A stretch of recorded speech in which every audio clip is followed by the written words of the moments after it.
नमस्कार भाई सभी को, आपका जेएम क्लासेस में स्वागत है। मैं परमीला। और जो हमारी इंडियन पॉलिटी को लेके जो हमारी सीरीज चल रही थी वो आज हमारी 8वीं क्लास रहेगी और कल क्लास नहीं आ पाई थी, उसके लिए सॉरी भी। और जो हम जो पढ़ रहे थे भी, हमने इंडियन पॉलिटी में संविधान जो विकास प्रोसेस था वो उसमें हमने कंप्लीट पढ़ ली। उसके बाद हमने क्राउन रूल सारे पढ़ ली। तो जो हमारी नेक्स्ट 7 क्लास रही थी उसमें हमने संविधान सभा का गठन पढ़ा। भाई संविधान सभा की मांग सबसे पहले किसने औपचारिक उठाई? जो अनौपचारिक जो मांग उठाई थी वो बाल गंगाधर तिलक ने उठाई थी संविधान सभा को लेके। और जो औपचारिक मांग उठाई थी वो कमेंट में जरूर बताएंगे किसने उठाई थी और कब उठाई थी। तो ये संविधान सभा को लेके भी हमारा भी एक संविधान है, होना चाहिए। तो उसके लिए हमें अंग्रेजों ने, ब्रिटिश जो थे, जो एक कमेटी आई, कैबिनेट मिशन जिनको बोलते हैं, पहले क्रिप्स मिशन आया था 1942 में। तो लोगों ने उसे काला झंडा दिखाया और उसे वापस कर दिया गया था। फिर वापस क्रिप्स मिशन जो है वो वापस जाता है और फिर वो एक कैबिनेट मिशन के तहत वापस आता है। जो 23 मार्च 1946 को एक कैबिनेट है मिशन आया जिसमें 3 व्यक्ति, एक पेंथिक लॉरेंस जो अध्यक्ष थे कैबिनेट मिशन की, और एक क्रिप्स मिशन थे और एक है एवी अलेक्जेंडर थे। एग्जाम में बहुत बार पूछा गया है कैबिनेट मिशन है वो कब आया, 23 मार्च 23 या कई बार 24 मार्च दे देता है। तो ये ध्यान रखना, दोनों डेट ध्यान रखना, 23 या 24 मार्च जो 1946 को कैबिनेट मिशन आया भारत में। और उसमें 3 व्यक्ति, जो क्रिप्स मिशन था और एवी अलेक्जेंडर थे और पेंथिक लॉरेंस थे। पेंथिक लॉरेंस थे जो उस कैबिनेट मिशन के अध्यक्ष थे, ये भी ध्यान रखना। तो मैंने उस ये क्लास 7 क्लास में ये बातें मैंने सारी बता दी थी भी किसका संविधान सबसे लंबा रहा, किसका कठोर संविधान है, किसका मौखिक संविधान है, सबसे लिखित, सबसे बड़ा लिखित और पूछे तो वो किसका, वो सारी बातें पीछे वाली वीडियो में जरूर देखें। उसके बाद आप जो मेरा संविधान सभा का जो हम अपनी क्लास शुरू करते हैं हमें जय मां सरस्वती का नाम लेके, और हमारी क्लास जो 8th रहेगी इंडियन पॉलिटी। आज हम पढ़ेंगे संविधान सभा। संविधान सभा के लिए कितने सीटों पर चुनाव कराए गए, कुल इसमें कितने मेंबर थे, कौन कौन सी सीटों में कौन कौन से मेंबरों ने साथ दिया और कौन कौन से इनसे बाहर हो गए। अगर बात करें संविधान सभा में, तो संविधान सभा में इसके लिए कुल जो मेंबर थे वो 389 थे, 389 थे, 389 थे।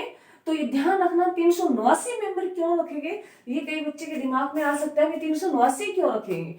क्योंकि उस टाइम जो हमारे देश की जो पॉपुलेशन थी वो 40 लाख के आसपास थी, 40 लाख है जो करोड़ है उसके आसपास थी। तो 1 लाख जो 40 लाख जो 1 लाख के ऊपर है जो मेंबर रखे गए वो एक सदस्य से रखा गया। तो उसके हिसाब से जो मेंबर रखे गए थे भी इतने जो लोगों को जज कर सकता है, तो उनमें जो मेंबर रखे गए वो पॉपुलेशन के हिसाब से रखे गए भी 100 लाख के ऊपर जो एक व्यक्ति को रखा गया। तो ये ध्यान रखना।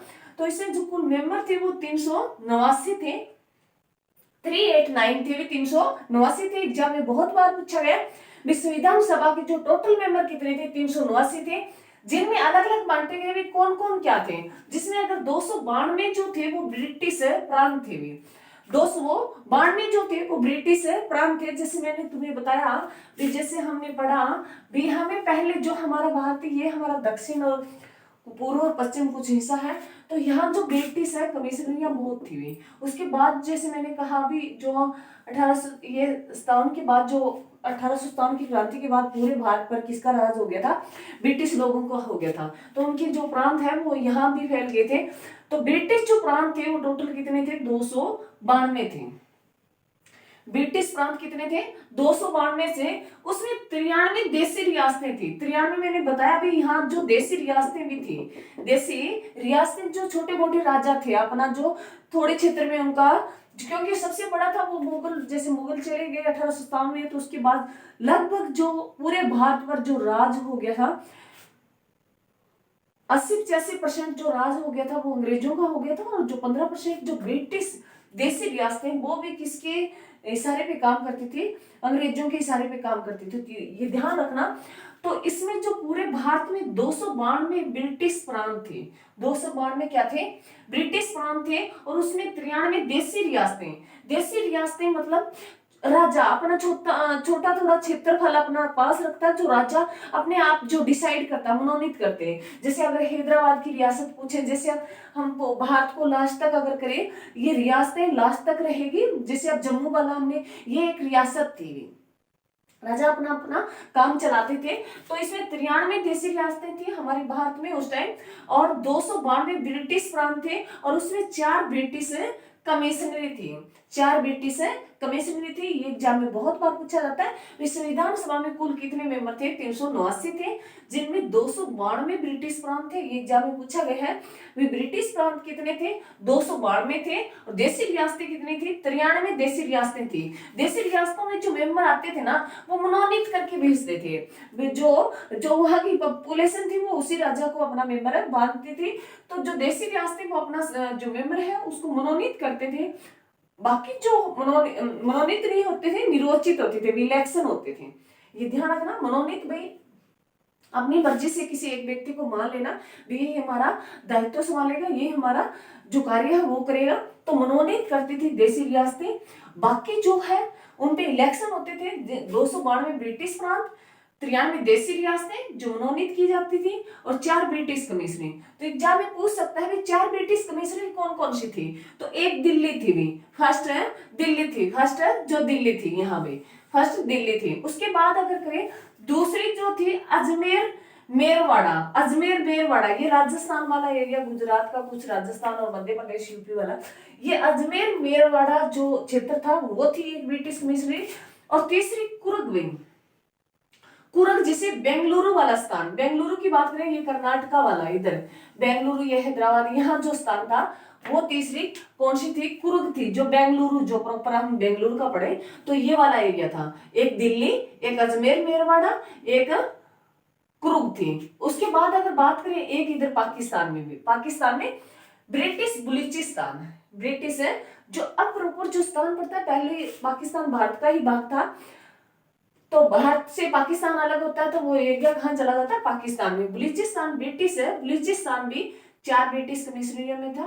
तो ध्यान रखना, एक स्थान यहाँ था जो बलूचिस्तान, और दूसरा दिल्ली, और तीसरा ये अजमेर मेरवाड़ा, और जो चौथा है वो कौन सा है? कुर्ग है। ये 4 थे, यहाँ ब्रिटिश कमिश्नरी हुआ करती थी। तो ध्यान रखना, मैं दोबारा रिपीट कर रही हूँ। चारों जो ब्रिटिश कमिश्नरी मैंने लिख दिया है, दिल्ली, अजमेर मेरवाड़ा और कुर्ग, ये 3 तो स्थान पड़ते हैं हमारे भारत में अभी भी। और एक ब्रिटिश बलूचिस्तान की बात करें तो वो पाकिस्तान में पड़ता है। ये ध्यान रखना। 4 ब्रिटिश कमिश्नरी, 292 ब्रिटिश प्रांत, और 93 देसी रियासतें। देसी रियासतें जो राजा अपना, जैसे अगर जम्मू कश्मीर जैसे अगर बात करें, तो वहां एक राजा अपना एरिया संभालता था। भी राजा और देसी रियासतें होती थी जो अपनी मर्जी से अपना वहां राजा जो कार्य चलाते थे। तो ये ध्यान रखना, ये था 389 मेंबर थे। जो 93 देसी रियासतें थी, वो अपना मेंबर चुन के भेजता था, मनोनीत करके भेजता था। बाकी चुन के भेजते थे, वोट डाले जाते थे। तो ध्यान रखना, अब जो टोटल थे 389, संविधान सभा के लिए देसी रियासतों ने मना कर दिया। जो संविधान सभा के लिए क्या कर दिया? देसी रियासतों ने मना कर दिया, भी हम भाग नहीं लेंगे, हमें कोई संविधान नहीं चाहिए, हम जैसे चला रहे हैं वैसे चलाएंगे। तो इसमें से जो 93 देसी रियासतें थी, वो जो संविधान सभा से बाहर हो गई थी। टोटल मेंबर 389 थे, उनमें से 93 देसी रियासतें बाहर हो गई थी। पूछ सकता है कितने मेंबर बाहर हुए? 93 हुए। जो 93 कौन सी? देसी रियासतें, जो राजा अपना काम। उसके बाद कितने सीटों पर इलेक्शन हुआ संविधान सभा को लेके? तो 292 ब्रिटिश प्रांत और 4 ब्रिटिश कमिश्नरी। तो कितनी सीटों पर इलेक्शन हुआ था? जो मैंने इधर लिखा है, 296 सीटों पर चुनाव हुए। कौन कौन सी? 292 ब्रिटिश प्रांत और 4 ब्रिटिश कमिश्नरी। 296 सीटों पर चुनाव करवाए गए संविधान सभा को लेके। और इसमें किस किस को कितने कितने सीटों पे जीत मिली? तो ये ध्यान रखना, 296 सीटों में से 208 सीटें कांग्रेस ने जीती। 296 सीटों में से 208 सीटें किसने जीती? कांग्रेस ने जीती। 73 सीटें मुस्लिम लीग ने जीती। 73 सीटें मुस्लिम लीग ने जीती, और 15 सीटें निर्दलीयों ने जीती। 15 सीटें निर्दलीय ने जीती, जो एग्जाम में बहुत बार पूछा गया, ये ध्यान रखना। टोटल 389 मेंबर थे संविधान सभा में, जिनमें 292 ब्रिटिश प्रांत थे, 93 देसी रियासतें थी, और 4 ब्रिटिश कमिश्नरी थी। जिसमें अगर जो देशी जो रियासतें थी जो मेंबर चुनते थे वो मनोनीत करके भेजते थे। और उसके बाद जो संविधान सभा के लिए इलेक्शन करवाए गए तो उसमें जो देशी रियासतों ने साफ मना कर दिया था भी हमें कोई संविधान की जरूरत नहीं है, हम अपनी मर्जी से अपना साम्राज्य चलाएंगे। तो उन्होंने जो 93 देशी रियासतों ने साफ मना कर दिया, ये बाहर हो गए थे संविधान सभा से। तो बाकी जो इलेक्शन करवाए गए संविधान सभा के लिए एग्जाम में बहुत बार पूछा गया कितनी सीटों पर करवाया गया था, तो 294 सीटों पर चुनाव हुए, जिनमें से 208 सीटें कांग्रेस ने जीती। 208 सीटें किसने जीती? कांग्रेस ने। जो एग्जाम में पूछा गया है 73 सीटें मुस्लिम लीग ने जीती और उसमें 15 सीटें निर्दलीयों ने जीती। जो एग्जाम में पूछ ही लेता है भी इनमें से किस किसने कितनी सीटें जीती, तो ये ध्यान रखना। इसमें 208 सीटें कांग्रेस ने जीती, 73 सीटें मुस्लिम लीग ने जीती और मुस्लिम लीग की स्थापना पूछे तो 1906 में हुई थी, तो ये भी ध्यान रखना। और मुस्लिम लीग जिन मुस्लिमों को जो सांप्रदायिक निर्वाचन के लिए जो 1909 में पार्लियामेंट सुधार में मुस्लिम लोगों को अलग वोट देने का अधिकार दे दिया गया था, तो ये भी ध्यान रखना। 15 सीटें जो निर्दलीयों ने जीती, एग्जाम में बहुत बार पूछा जाता है। उसके बाद जो ये चुनाव हो गए थे तो संविधान सभा के लिए बैठक करवाएगी, ये मेंबर चुन के आए, संविधान सभा के लिए बैठक करवाएगी। तो उसमें संविधान के जो एग्जाम में बहुत बार पूछा जाता है भी संविधान सभा के लिए जो बैठक करवाएगी, संविधान सभा में जो प्रथम बैठक संविधान सभा को लेके इलेक्शन के बाद संविधान सभा की बैठक करवाएगी, जो मेंबर जीत के आए तो उनके बीच में बैठक हुई। तो पहली बैठक बहुत बार एग्जाम में पूछता है भाई संविधान सभा की जो फर्स्ट बैठक थी, संविधान सभा की जो फर्स्ट बैठक थी वो कब हुई? संविधान सभा की जो फर्स्ट बैठक थी 9 दिसंबर 1946 को करवाई गई। संविधान सभा की फर्स्ट बैठक कब करवाएगी? 9 दिसंबर 1946 को करवाएगी। तो ये एग्जाम में बहुत बार पूछी गई है वे पहली बैठक कब हुई थी? 9 दिसंबर 1946 को हुई थी। और उसमें जो सबसे बुजुर्ग व्यक्ति था, उनमें जो बैठक करवाई गई उसमें जो सबसे बुजुर्ग व्यक्ति था डॉक्टर सचिदानंद सिन्हा था। डॉक्टर सचिदानंद सिन्हा सबसे बुजुर्ग व्यक्ति था और उसे ही उस संविधान सभा का अस्थायी अध्यक्ष चुन लिया गया था। मैं दोबारा पढ़ रही हूँ। संविधान सभा की जो फर्स्ट बैठक थी वो 9 दिसंबर 1946 को करवाई गई और उसमें ये देखा गया, क्योंकि तुरंत जो जल्दी जल्दी में काम हो रहा था, तो ये देखा गया भी जो बैठक हो रही थी उसमें सबसे बुजुर्ग व्यक्ति कौन है, क्योंकि जल्दबाजी में लिया गया फैसला। तो उन्होंने कहा भी एक बार हम ऐसे टेम्परेरी अस्थायी अध्यक्ष चुन लेते हैं। तो उन्होंने जो बैठे थे लोगों ने उन्होंने चर्चाएं की, तो उन्होंने कहा भी हम मान लो ऐसे किसी को कह दें तो बहस छिड़ जाती है भी ये सबसे बुजुर्ग व्यक्ति है। इस संविधान सभा जो बैठे थे लोग, जो बैठकें हुई थी, जो कितनी सीटों पर जो इलेक्शन हुए थे उन सीटों के सभी जो मेंबरों की बैठक हुई, तो उनमें से जो सबसे बुजुर्ग व्यक्ति था वो डॉक्टर सचिदानंद सिन्हा ही था। तो उसको एक बार उस सभा का अस्थायी अध्यक्ष चुन लिया गया था। उसे एग्जाम में बहुत बार पूछा गया है कि पहली बैठक में अस्थायी संविधान सभा का अस्थायी मेंबर किसे चुना गया? डॉक्टर सचिदानंद सिन्हा को चुना गया। कब चुना गया? 9 दिसंबर 1946 को चुना गया। ये बहुत बार पूछा गया है एग्जाम में, ये ध्यान रखना। उसके बाद कहते हैं भी उसी रात सचिदानंद सिन्हा की तबीयत खराब हो जाती है और नेक्स्ट डे है बैठकें तो कंटिन्यू चली थी, हर रोज बैठकें तो कंटिन्यू चली थी। परंतु ये 3 बैठक जो बहुत बार पूछी गई है उनको क्यों याद करते हैं? क्योंकि इनमें कोई ना कोई मेन जो फैसला लिया गया था। बैठकें तो 9 को भी हुई, 10 को भी हुई, 11 को हुई, 12 को भी हुई और 13 को भी हुई। तो ये बैठकें तो कंटिन्यू चली है, परंतु 3 बैठकों को क्यों याद करते हैं? क्योंकि इसमें हमने अहम फैसला लिया था। तो फर्स्ट बैठक में हमने अस्थायी अध्यक्ष चुना। क्या चुना? अस्थायी अध्यक्ष चुना। किसे? डॉक्टर सचिदानंद सिन्हा को चुना। उसके बाद अगर सेकंड बैठक की बात करें जो एग्जाम में पूछ ली गई है, सेकंड बैठक है जो 11 दिसंबर 1946 को हुई। और वैसे ये कहें तो 1946 11 दिसंबर को तो थर्ड बैठक हुई थी, 10 को भी बैठक हुई, परंतु इसमें हमने क्या लिया? कुछ अहम फैसला लिया। तो ये ध्यान रखना, सेकंड बैठक जो 11 दिसंबर 1946 को हुई, जिसमें मैंने तुम्हें बताया भी डॉक्टर जो सचिदानंद थे बुजुर्ग व्यक्ति थे, उनके कहते तबीयत में गड़बड़ियां हो गई थी, उनकी तबीयत बिगड़ गई थी। तो हमें जो स्थायी सदस्य चुन लिया गया, डॉक्टर राजेंद्र प्रसाद को स्थायी अध्यक्ष चुन दिया गया संविधान सभा का। संविधान सभा का स्थायी अध्यक्ष किसे चुना गया था? डॉक्टर राजेंद्र प्रसाद को चुना गया था। कौन सी बैठक में चुना गया? तो सेकंड बैठक में चुना गया, जो कब हुई? 11 दिसंबर 1946 को हुई। एग्जाम में बहुत बार पूछे तो ये ध्यान रखना। उसके बाद अगर बात करें भी जो उसके साथ एक उपाध्यक्ष भी चुन लिए गए थे, उसके साथ उपाध्यक्ष भी चुन लिए गए। उपाध्यक्ष की अगर बात करें तो उपाध्यक्ष थे एच.सी. मुखर्जी। एच.सी. मुखर्जी को उपाध्यक्ष चुन लिया गया और स्थायी अध्यक्ष चुन लिया गया, वो डॉक्टर राजेंद्र प्रसाद को चुन लिया गया। आगे जैसे हम समितियां पढ़ेंगे तो जो उसका अगर अलग संख्या जो समिति है उसके अध्यक्ष भी एच.सी. मुखर्जी रहेंगे, आगे हम करेंगे। तो उपाध्यक्ष कौन थे? एच.सी. मुखर्जी थे और स्थायी अध्यक्ष कौन थे? डॉक्टर राजेंद्र प्रसाद थे, जो 11 दिसंबर 1946 को चुन लिया गया, ये ध्यान रखना। उसके बाद अगर थर्ड बैठक की बात करें, थर्ड बैठक जो 13 दिसंबर 1946 को करवाई गई, थर्ड बैठक है जो 13 दिसंबर 1946 को करवाई गई, जिसमें थर्ड बैठक में पंडित जवाहरलाल नेहरू ने अपना उद्देश्य प्रस्ताव पेश किया।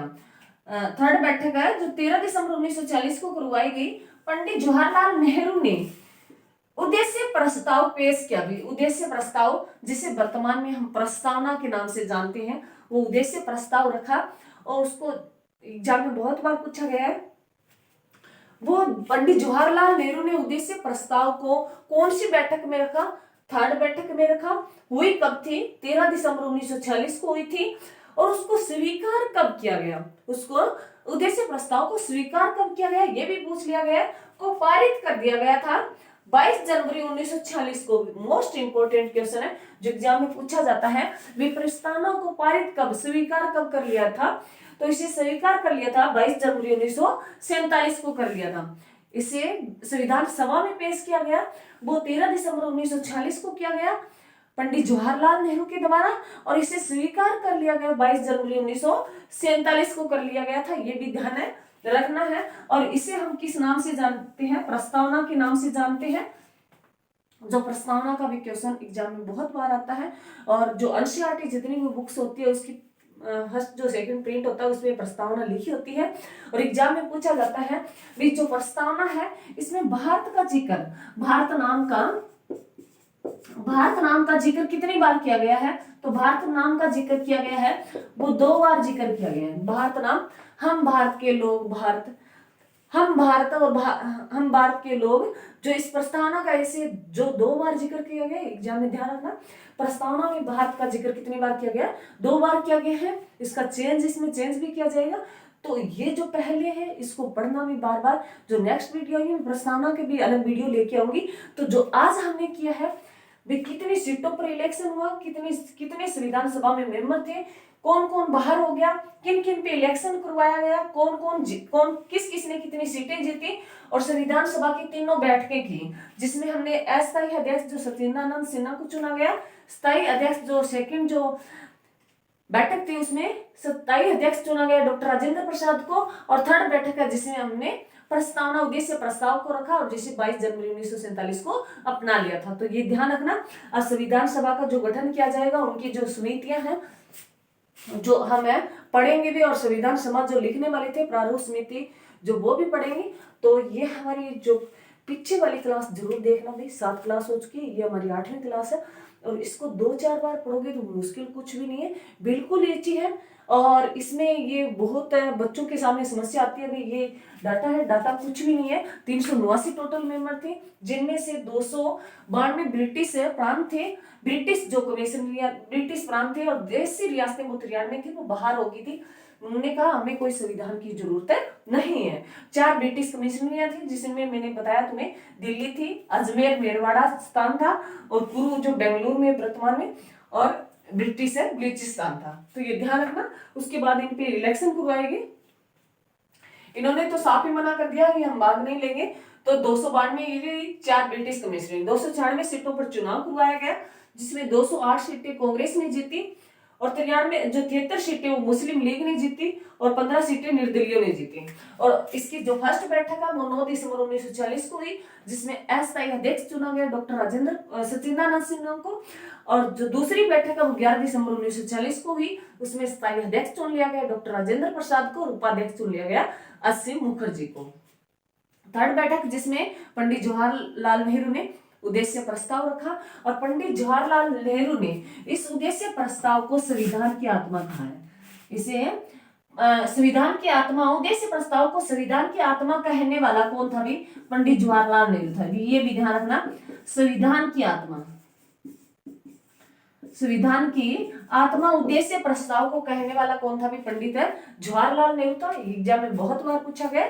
और जैसे अगर आर्टिकल का 32 आर्टिकल जो संवैधानिक उपचारों का अधिकार है वो पढ़ेंगे, उसको संविधान की जो आत्मा कहा वो डॉक्टर भीमराव अंबेडकर ने कहा। तो ये ध्यान रखना, प्रस्तावनाओं को संविधान की आत्मा कहने वाला कौन था भी? ये पंडित जवाहरलाल नेहरू था। और इन्होंने ये जो प्रस्ताव रखा, उद्देश्य प्रस्ताव, वो 13 दिसंबर 1946 की जो बैठक थी उसमें रखा, थर्ड बैठक में। और उससे बाद में जो इसे स्वीकार किया गया वो 22 जनवरी 1947 को किया गया। और इसका नाम जो दिया गया वो इसे हम प्रस्तावना नाम से जानते हैं। तो ये हमारी क्लास थी भी। इससे पहले मैंने 7th क्लास दे दी है पॉलिटी की, और ये 8th क्लास थी। बार बार देखेंगे जरूर। और जितना अगर पॉलिटी का अगर बात करें तो 99% इससे क्वेश्चन आपके बाहर नहीं जाएंगे। और मेरी क्लास जो है इसको ज्यादा से ज्यादा शेयर करें, लाइक कमेंट जरूर करें। जय हिंद, जय भारत।